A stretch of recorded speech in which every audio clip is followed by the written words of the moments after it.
In compliance with the Open Public Meetings Act of the State of New Jersey, adequate notice of this meeting of the Atlantic County Board of Chosen Freeholders was provided in the following manner. Published in the Press of Atlantic City and mailed to the Current, the Daily Journal, the Hamilton Gazette, and the Hamilton News, and has been posted on the bulletin boards in the County Office Building in Atlantic City, the Stillwater Building in Northfield, and the County Clerk's Office in Mays Landing. If we could all rise for an opening prayer and a moment of silence.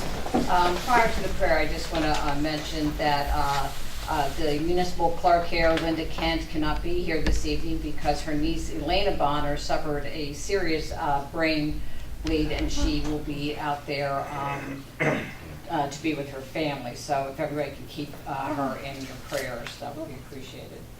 So we'll do a moment of silence after the prayer. Almighty God, we remember that the world is thy creation and that life is thy gift. Uplift our thoughts from the littleness of our own works to the greatness, the majesty, and the wonder of thine, and teach us to behold thy glory, that we may grow into thy likeness. Amen. Amen. Amen. Moment of silence. Moment of silence.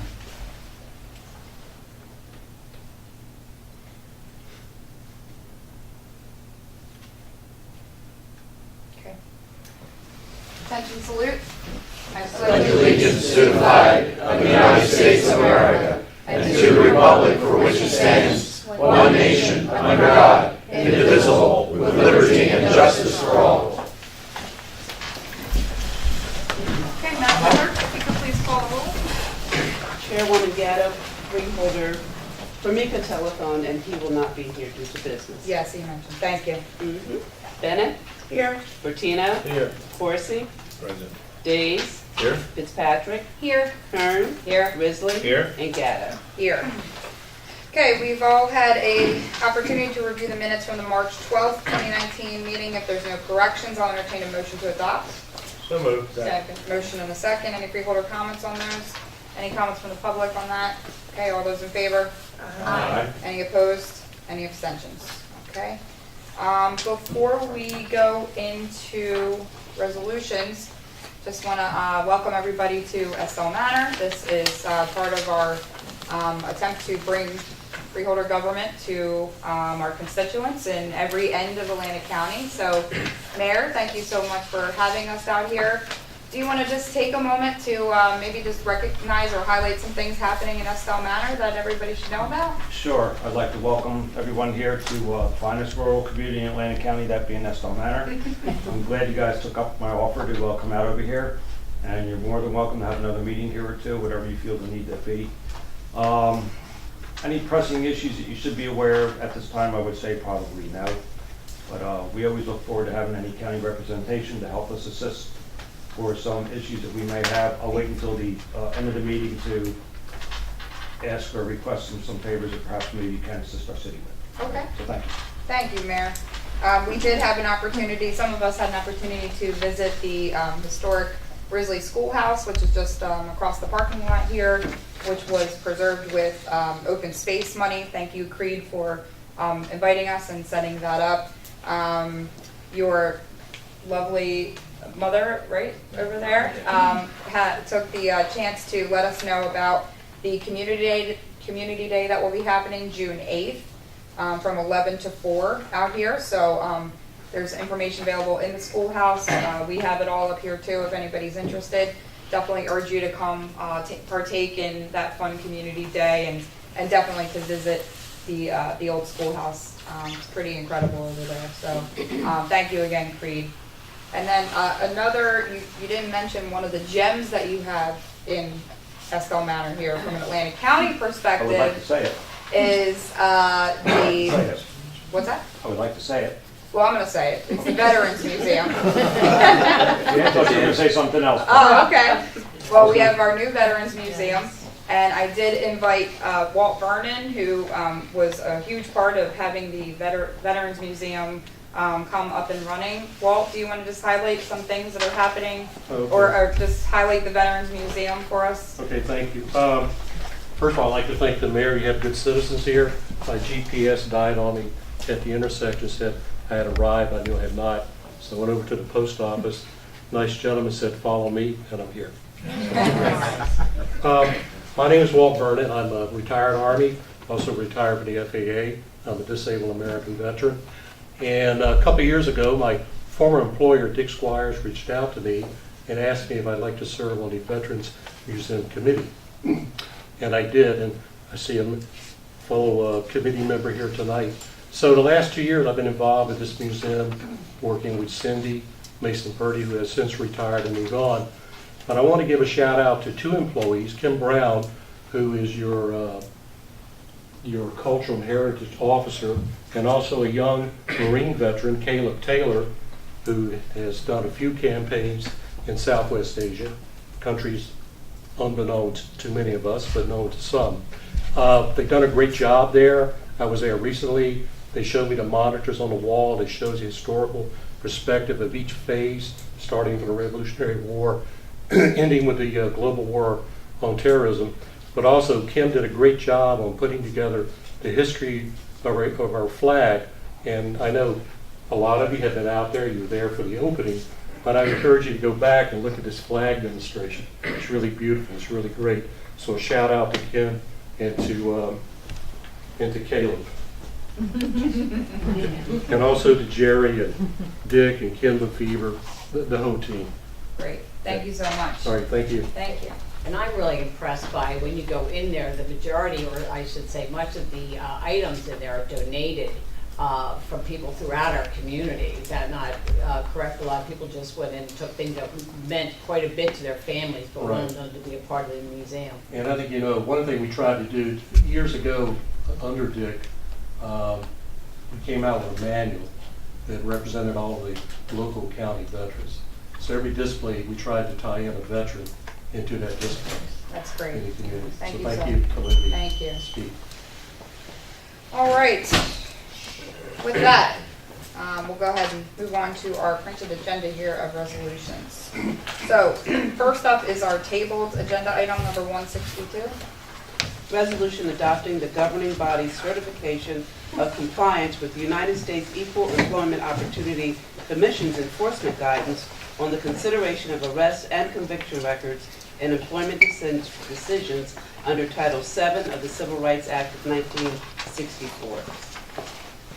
Second. Okay, we have a motion and a second The motion should be to take it over the to untable, right? Yep, so it's a motion and a second to untable. There's no discussion on that.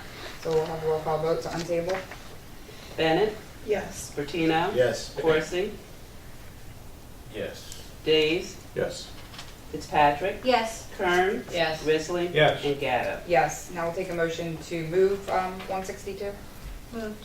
Second. Motion and a second. Do we have any discussion on that? Madam Chair, Yes. Of course. just for the record, as you know, recall, our last meeting, I asked that this be tabled until most of us had the opportunity to review Yes. this resolution. I just hope that the board understands when you vote, and I stand to be corrected, when you vote on this resolution, you're saying you read it, you agreed to it, and if you didn't, I advise you not to vote on it. It's normal, regular information, but you just have to be very careful in case it comes back to bite you. I don't know how many people read it, but. Yeah, that's what the certification, as I had specified at the last meeting, requires the governing body, of which you are, to indicate and certify by a vote on this resolution that you are familiar with the guidance that was published by the EEOC, which is the attachment you have that I think is some 32 pages. The guidance deals with convictions and hiring practices regarding people who are actually convicted of some form of a crime. And then you also have to certify that you are familiar with the practices that are actually in existence in Atlantic County and that is under your domain. So you have two things there. You have the guidance material itself, and you also have a short history or a short recitation by Elizabeth Diakona that explains to you what the practices are that are actually being taken place in Atlantic County. And then you also have a brief memorandum from our County Counsel, Jim Ferguson, that explains his viewpoint and legal opinion on the subject. So Mhm. if you're satisfied with that, you're familiar with the information, you're now familiar with the practices of the existence, you're ready to vote. Okay, thank you, sir. Jim, is there anything that you want to mention on that, or? No, I believe it's fairly well spelled out, Yeah. the memorandum, which really tracks the memorandum that I issued around this time last year, and also is tracked, I think, well in Ms. D'Ancona's recitation that she gave. So, I think it's pretty clear, and I'm satisfied, based on my knowledge of the system of what we do and involvement in it, that we do in fact follow the proper procedures that are prescribed by Title VII. Okay, thank you, sir. Thanks. Madam Chair? Yes, sir. If I may, I don't want to belabor the point. I am not going to be voting on this resolution as a yes vote. I did not have the opportunity to review it all. Okay, I reviewed some of it, so I'm not going to stand here and tell lies I did. okay, I didn't. okay, So I want to be clear about that. okay, thank you, sir. Any other freeholder comments on that? All right. Comment. Oh, yes, Freeholder Risley. Very simply, the law is the law. Okay? And we have to follow the law. Right, Simple as that. thank you. Okay, any other freeholder comments? Yes, Freeholder Fitzpatrick. The law is the law, we have to follow it, and the information we received shows us what the county is doing, and I'm satisfied that we're following that law. Thank you. Okay. Any members of the public wish to comment on this resolution? Yes, please. Creed Pogue, 169 Cumberland Avenue, Westfield Manor. Also, again, just saying thank you to those who were able to make it, and if others want to come by to see the school afterwards, we're happy to do that. There's a coaches meeting for the youth league right now, so it all just works out as far as utilization. But the question on this is, and it's not really clear from the resolution the way that things are written. It's no offense, just at this point, are we banning the box? I don't know if I have to explain what that means, or for any, or is there for certain positions they're able to ban the box, or is that still a ongoing situation? Banning the box refers to on employment applications in some areas you're not asking whether a person has been convicted, probation, etc., because that's viewed in some occupations now as an unnecessary barrier to employment, although the flip side is I'm well aware that as a public entity that everyone thinks has limitless pockets, even though we know that's not the case, then there's that other balance into it. So I wasn't sure where this meant that you came down on that at this point. I don't know if that's more a question for Jim. Yeah, I'm going to look to our legal counsel to answer that. The way I answer that is the following. We don't take into account a criminal record at the outset. No one is automatically disqualified because they have a criminal conviction. It depends in part on what type of position you're applying for. For instance, if it's a safety-sensitive position, Right. then yes, then we ask for a criminal background check. And what happens is that is requested through Human Resources. If Ms. D'Ancona has specific questions, she'll a lot of times bring the results up to me. We look at them. As I mentioned in the memo, if we're dealing with something, for instance, we see a lot of applications where people come in where they have convictions for like drug offenses, for like marijuana use, or even drug offenses that are old in time, 10 or more years ago. If that comes to me, I will routinely say, hey, this is an old conviction. The person's been without any offenses or criminal record in the intervening 10, 12 years, whatever it happens to be. I don't think this is relevant and should not affect the person. Now, if a person's applying for a safety-sensitive position, say they're applying for a job in the nursing home, and we find out that on a criminal background check they had a conviction for abuse or assault on somebody a couple of years ago, that comes to me, I'm going to tell Ms. D'Ancona, or my recommendation is going to be, you don't hire that person and put them in a safety-sensitive position. But at the outset, their application will still be considered and will move forward, provided they meet the other requirements of the job. So that is that's the best answer I can give. It's not automatically disqualifying because you've been convicted, but again, it depends on the nature of the position, how safety sensitive it is as to whether that's going to be applicable, and then it's going to depend on the type of offense they were convicted of, the circumstances, and the time parameters involved. You know, even if somebody has a conviction for assault, if it's 20, 25 years ago, and they've had a clean record in between and they're applying, the answer is probably no. That's not going to disqualify them from being hired. You know, so.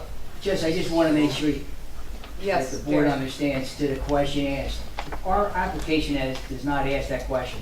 So in case, unless you're going, first of all, in order for a criminal background check to occur, you have to be offered the job. Right. The second issue is, if you are not in one of these sensitive safety positions, which we mailed to everybody, you've got that email, you would be hired based on your background. We would never know whether or not you committed a crime because you're not in a position where we need to actually ask a criminal background check. That answers that question back there. Thank you, Jerry. Just everybody understands that. Okay, thank you. Freeholder days. Jim, I know that first of all, let me see, I read a lot of information on Ban the Box recently, and I know it's been proven to improve the employment rate in certain communities in our society. The president just signed legislation called Step 1.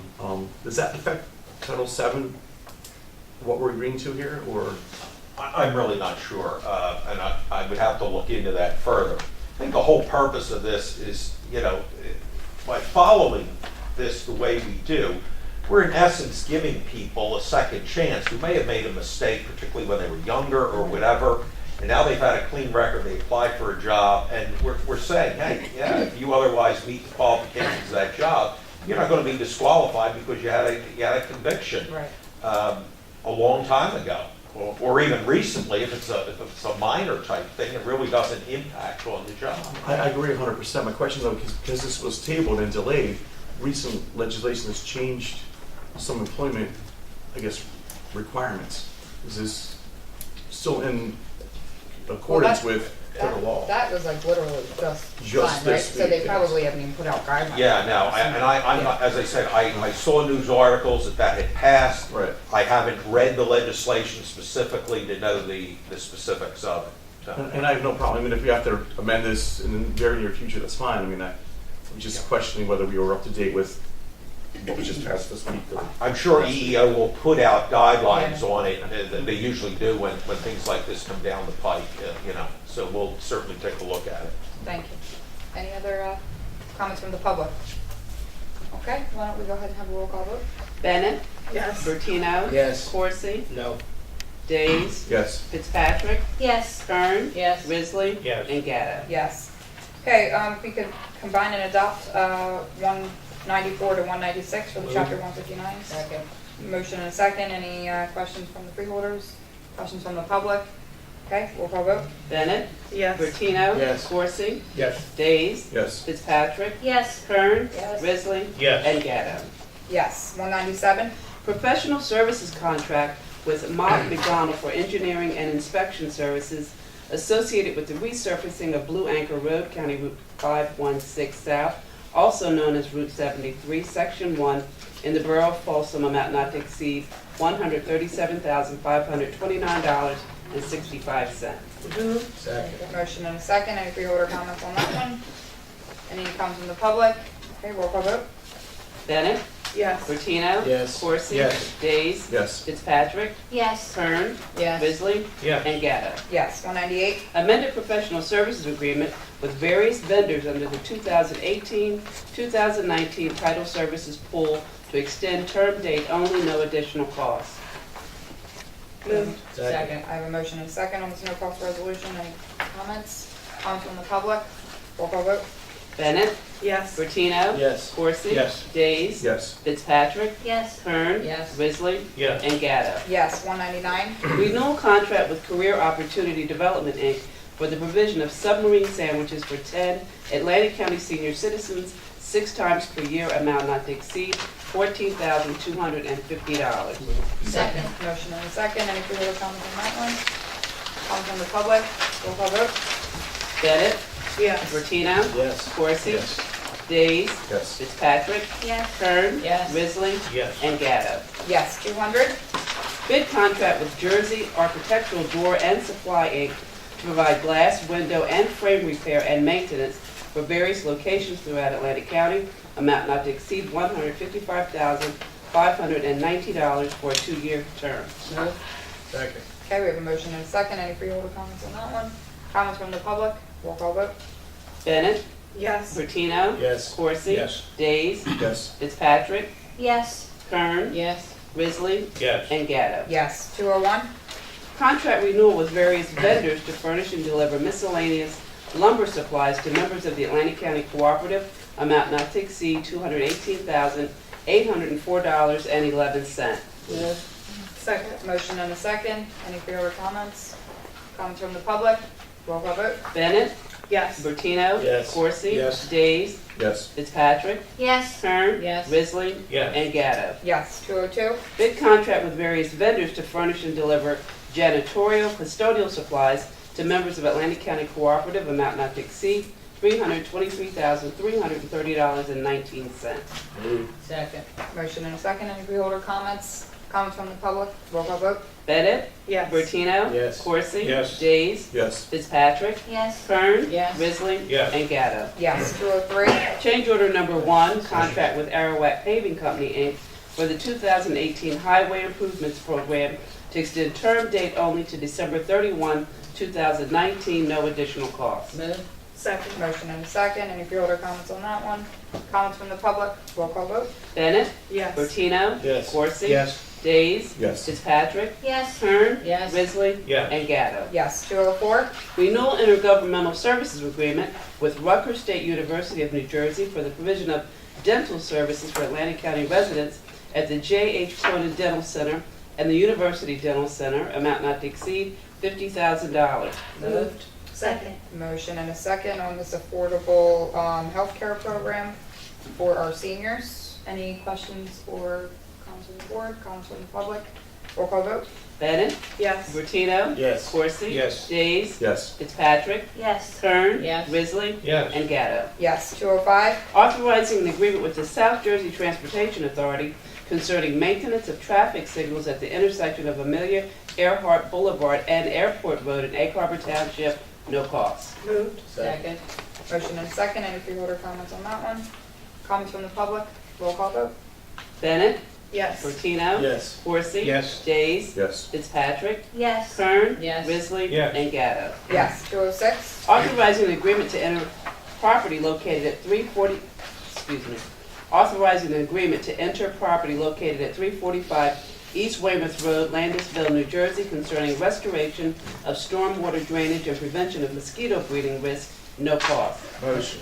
Second. Motion and a second. Any freeholder comments on that one? Comments from the public? Roll call vote. Bennett, Yes. Bertino, Yes. Corsi, Yes. Days, Yes. Fitzpatrick, Yes. Kern, Yes. Risley, Yes. and Gatto. Yes, 207. Agreement with Youth Advocate Program for Community Engagement Activities, amount not to exceed $14,820. Moved. Second. Motion and a second. Any freeholder comments? Comments from the public? Roll call vote. Bennett, Yes. Bertino, Yes. Corsi, Yes. Days, Yes. Fitzpatrick, Yes. Kern, Yes. Risley, and Gatto. Yes, 209. Bob Green. Memorandum of Understanding with the Atlantic County Economic Alliance concerning administration of a New Jersey Economic Development Authority Innovation Planning Challenge Grant for the development of an aviation maintenance, repair, and overhaul operations academy and related operations in Atlantic County, amount not to exceed $100,000. So moved. Second. Motion and a second. Any freeholder comments on that one? Any comments from the public? Oh, I'm sorry, Freeholder Risley. Thank you, Madam Chair. I just wanted to briefly say that this is really exciting news for us. Our county is just in the very early stages of making this a reality. And to have a maintenance, repair, and overhaul operation here and an academy, that's all of our short and long-term goals to create, a new economics in Atlantic County. Some exciting jobs are going to come from this, and this is just the cusp of it, just the very beginning of this new era that's going to happen in Atlantic County. And I believe Max Slusher from the Atlantic Economic Alliance is attending a MRO seminar or convention very soon to get even further educated on this. So this is some exciting stuff here for Atlantic County. It really is, yeah. Thank you, Freeholder. Any other Freeholder comments on that one? Okay, any comments from the public? Okay, roll call vote. Bennett? Yes. Pino? Yes. Coursey? Yes. Days? Yes. Fitzpatrick? Yes. Kern? Yes. Risley? Yes. And Gatto. Yes. 210? Appointment of John Schleffer to the Atlantic County Veterans Advisory Board for a term to expire on January 1, 2022. Motion. Second? Motion and a second. Any Freeholder comments on John? I don't see John here. Any comments from the public on that? Okay, roll call vote.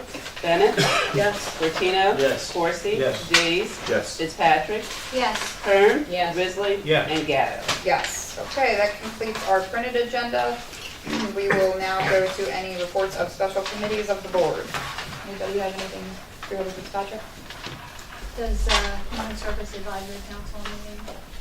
It's not a committee on the liaison there. You can still speak to it, yeah. Okay, so I went to their lunch and learn yesterday in Margate, and they did a presentation that included the Atlantic Kids Count, Black Infant Mortality Rate, public safety was done by Vince Jones, he did a really good job, and human trafficking. I just wanted to say that we're familiar with the infant mortality rate here in Atlantic County is a great deal higher than the state average, and the statistic for black babies is even higher than that. And we need to pay some attention. They had some good ideas about improving services to mothers of color, and that's a conversation that they're having. Additionally, human trafficking is especially interesting here in our area because we're a destination. And a trade magazine in the meetings and conventions world had a story about it last month. And the things that we can do is notice when we're in hotels or restaurants or traveling, and you see a young person traveling with no suitcase, or who's afraid to talk to people, or will not speak for themselves but have someone else speak for them. They could be being taken somewhere where they don't want to go, and we have to speak up and take the initiative because they can't speak for themselves. So if you see something, say something. And it was a great presentation. I look forward to going to their meetings this year. It's new for me. Great, thanks. Thank you. The human trafficking topic is something we discussed extensively at the Women's Commission as well. So, and it was also something that came up actually, I think, in some of the conversation with the young ladies at our luncheon. So it's people are very well aware of it. It's happening in our county and in our towns. And I think it's something that we probably just can't talk enough about because it is very real. So thanks for bringing that up. Sure. Okay, any other special reports down this end? Okay, seeing none, any unfinished business? Okay, seeing none, any new business? Okay, seeing none, any written communications or petitions? Okay, seeing none, we will now go ahead and open it up the meeting for the public. Anyone would like to speak, just come on up, state your name and address, and let us know what you'd like to say. Any members of the public? Oh, Walt would like to, Thank you very much. yeah, have another turn. Thank you again. This just sort of coincided with me being here tonight, because I talked about and shared about the Veterans Museum, but I'm also on the Criminal Justice Advisory Board. And many of you know John McGlinner. I mean, I worked with John years ago when I had the Public Safety Department. And he kept talking about, you know, I like somebody to join me on Monday nights when I'm up in Baltimore Bar and Grill. And he puts together teams to go out and actually, I apologize, I used a flyer to make notes on. He actually goes out and hands out flyers. We go to certain locations with the assistance of Atlantic City PD, talking about the Atlantic Care and Atlantic County subsidized addiction services. When I had a correctional facility, I only saw the back end of this. I never saw the front end. Last night, I saw the front end. And I went to places on streets in Atlantic City, locations that I had never been to. but I was quite comfortable because I was with the Atlantic City PD. And the way it began, we met at the grill over pizza. And there were 4 police officers there, 2 active officers and 2 Class 2 officers.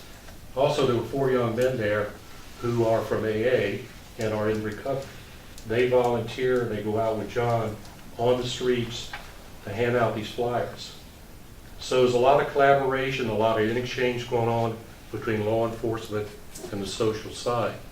I was very impressed with one of the young Class 2s, young African-American lady, grew up in Atlantic City, lives in Atlantic City, and she actually, it was like one of those sparks ideas, because we're all talking about, you know, we go to this street, we work that street, we go here and we work that, and of course, you know, the effort to try to make some of the areas, you know, cleaner, particularly for tourism and so forth. And she said that's good, but you know, you have to use a multiple approach. Her idea was for us to go into the communities and try to reach people there. So that was something John had not considered before, and they're going to be looking into that as well. I was quite impressed with her as a Class 2 to come up with that idea. In fact, I thought maybe for a few seconds there I was looking at a future chief for the Atlantic City PD. So she's also interested in military, gave me a chance to mentor her a little bit for the service. But really, I know you know John McLaurin. He's very passionate in what he does. And he showed me things last night that I had never seen. While we're out on one of the streets, I think we're standing on Tennessee Avenue, one of the young men who's out of AA, we broke in 2 teams. They were at the rescue mission. He called John his cell phone. He put 2 different women on the phone to talk to about this program. Now, the way it ended, they were going to meet John at 1333 Atlantic Avenue. I don't know if that happened or not. We went to Renaissance Square. I've never been there, but I was there. The only time in Atlantic City, go eat dinner, go to play, or I'm on jury duty. So what's interesting there, John is like a magnet. They come right to it. I talked to some addicts who had help, but they're back on the street again. We occasioned one lady who you could clearly see she was in serious distress and needed help right away. So with the assistance of the Atlantic City PD, they sent a PD. John arranged for her to go to the rescue mission right away, at least get her off the street for the evening. So I was quite impressed with his efforts. I was really impressed sitting down with people a lot younger than I and having this great interchange and collaboration on the law enforcement side and on the social services side. So again, a shout out to John and his program. Thank And I you. think in our conversation, you mentioned that one of the undersheriffs did give a kind of debrief on Yes, Hope One. right. And I asked if there was a connection there, and you had mentioned that there's a little bit of collaboration, but I think we have opportunity for more there. I think, I'm not quite sure. I just got on the advisory board. Yeah. I think there is. Okay. Great. So I just want to make sure we're having those conversations. Okay. And I, as a Joe citizen here, I would, if any of you have any interest in doing this and meeting up at the Baltimore Grill, going out with John and seeing this, Yeah.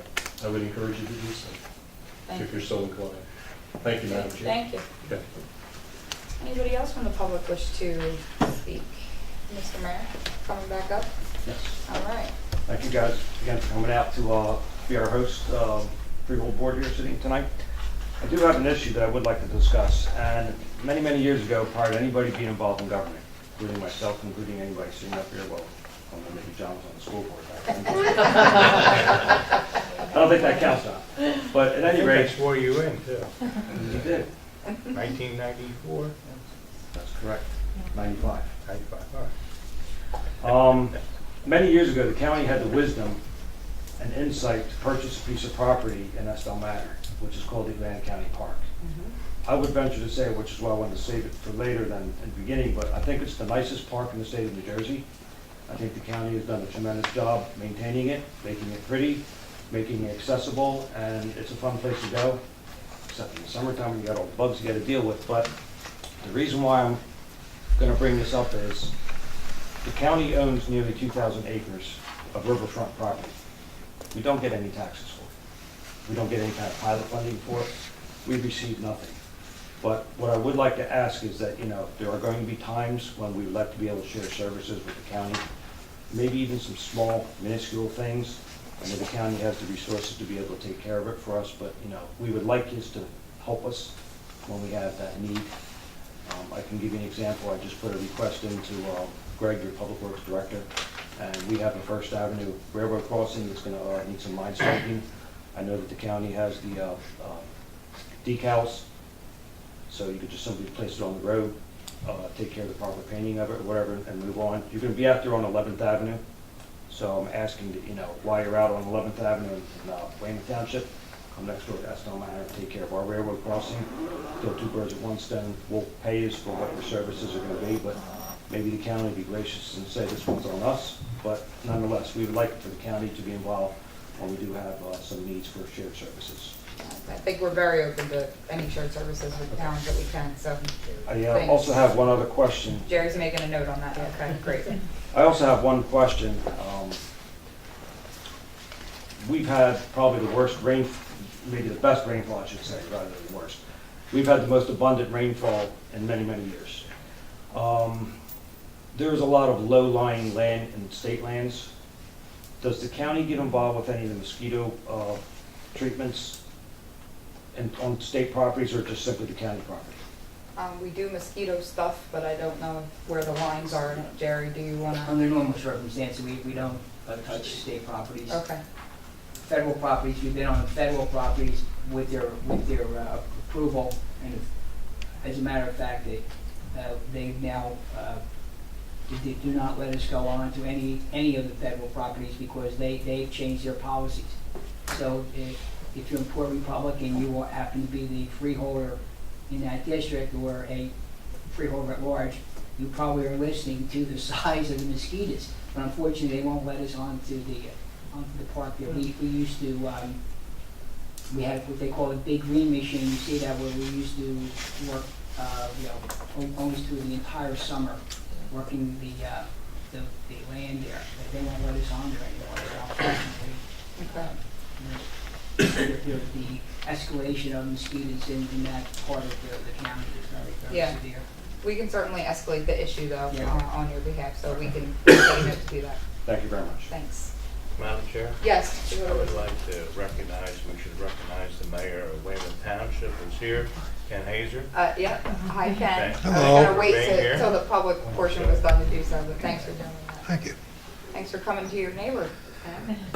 And I didn't get lost coming over All here. right. Any other members of the public wish to speak? Okay. Oh. Just real quick again to reiterate for those who were not able to make it earlier, if you want to take the brief tour. It's a one-room schoolhouse. It won't take that long. Be happy to have you do that, and then we've still got a little bit of daylight left. So. Thanks. Okay, so no more public comment. We'll go to any good of the order. Madam Chair, let me just, if I may, Of course. once again thank the mayor and the members and the residents of Estelle Manor for inviting us here. But I called Creed our 10th freeholder, so most of us probably pulled up and Creed was outside greeting us, and he wanted to make sure he laid out the red carpet wasn't out there, but we knew what he meant. And, thanks so much for inviting us. If you check with the solicitors, I'm sure he'll tell you that we have a host ordinance fee here, so we'll expect the voucher soon. Thank you. Nice one, Mayor. Thank you, Freeholder. Yes, Freeholder Bennett. Yes, Madam Chair, thank you. I just wanted to make everyone aware that this week is National Public Health Week. And so there are going to be a number of, I've seen a lot of different information online, and I'm sure there will be programs going forward. So just keep your eye on that, make sure our constituents are aware. Thank you. Good suggestion. Yes, Freeholder Davis. I'd also like to recognize that today is Autism Awareness Day. Yes, thank you. And I would ask that a resolution come forward in the near future recognizing April's Autism Awareness Month as well. Okay, thank you. Okay, any other good of the order? Okay, just a couple things. On Friday night, a couple of us had the opportunity to visit the In My Care program at Stanley Homes in Atlantic City, which was a great program that a group of volunteers gets together and mentors a group of young women that they are, trying to develop into our future leaders, and they do a great job. They had to present themselves as candidates, and they did a great job presenting their speeches and their ideas. A lot of really good ideas from the mouth of babes. We heard a lot of harsh truths that we needed to, I think, hear, and we need to address. But I did want to mention they do provide dinner for the mentees and their families every Friday night, and these are all volunteers, and it's all donation based. So if you ever have the means or the occasion, send a few pizzas over or something on Friday night. It would certainly help out that organization. Again, they do it every single Friday night, and it's a really worthy cause. And then just finally want to give a final thank you. We had a really great first Young Leaders Luncheon last week on Wednesday. Thanks to fellow lady freeholders who helped with that event, and to our lady staff members who also helped put a tremendous amount of effort in. I really appreciate it. We had students from, I think, every single high school in Atlantic County, and there were teachers or principals or guidance counselors, and it was a really great opportunity for not only for us to interact with these incredible young ladies that are coming up, but for them to ask us some questions and let us help support them in their journeys, as most of them are getting ready to go to college and kind of start spreading their wings a little bit. So it was really a remarkable thing, and I'm really proud that we did pull it off, and hoping that we do continue that as a tradition going forward. And then just want to make a final note, in Atlantic City on Sunday and Monday of this week, I think Freeholder Bennett and I don't know, Karen, if you'll be there. We will be at the Association of University Women conference, and they have a whole host of topics that they're going to be talking about, and we'll be sitting on a couple of the panels about being in elected office. So again, a lot of really good conversation and things happening all over the county. So just want to make mention of those items. And so if there's nothing else, I'll entertain a motion to adjourn. Second. Motion and a second. Any comments? All those in favor? Aye. Any opposed? Any abstentions? Good night. Thank you all for coming.